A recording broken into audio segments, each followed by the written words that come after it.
This segment brought to you by the Kansas Soybean Commission, the Soybean Checkoff. Progress powered by Kansas farmers.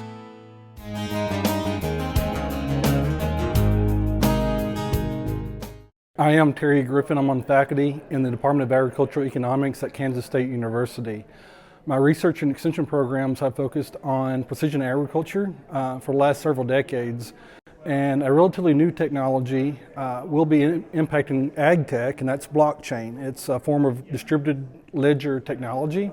And I'm going to discuss it in relation to quality assurance data. So farmers who've been collecting yield monitor data, this goes back to the 1990s. They may have a third panelist, but many times the analyst does not have firsthand knowledge of how the data has been manipulated, or even if that yield monitor was calibrated at the combine harvester level. So we're proposing blockchain as the solution to the age-old problem of not being able to have confidence that farm data has not been inadvertently manipulated by either unintentional or even nefarious means. In precision agriculture, we are concerned about data security. Not only the quality of the data, making sure that the data is accurate for our purposes, but also to make sure that nefarious agents are not adversely manipulating that data for their own agendas. So for instance, when yield monitor data comes to me, I may not have ever been in that field. I don't know anything about the farmer. I don't know anything about the experiment. But when it comes to me, I have essentially no assurance that that data has not been manipulated. With blockchain technologies or other distributed ledger technologies, we can have some sort of assurance that that data has not been manipulated. And if it has been manipulated, we should be able to know who did what and when to that data.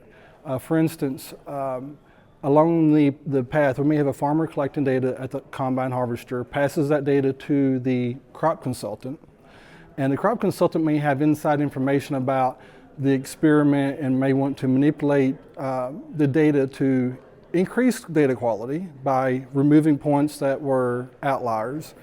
And then they pass it to another agent. Maybe it's a data company, and they may provide another layer of data cleaning processes that, for instance, they may trim off the highest and lowest yields.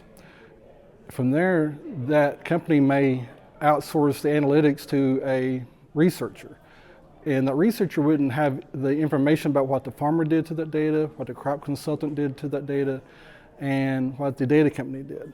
With blockchain technologies, that leaves essentially a trail of breadcrumbs to allow the analyst and others to know who did what and when to that data before they came into possession. Yes, the ag attorneys explain it this way. Think of a ledger that we keep checkbook records in. But instead of being written on paper, it's digital.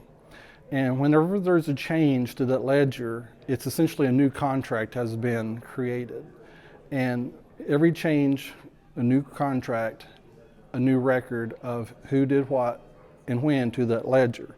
If we apply that ledger to other things, in the media we hear about blockchain tracking commodities and merchandising, but in my example, I'm applying it to farm data itself, which is already in the digital realm, and so much easier to apply distributed ledger technology to farm data since it's digital than to physical commodities since there's not already a digital tracking system.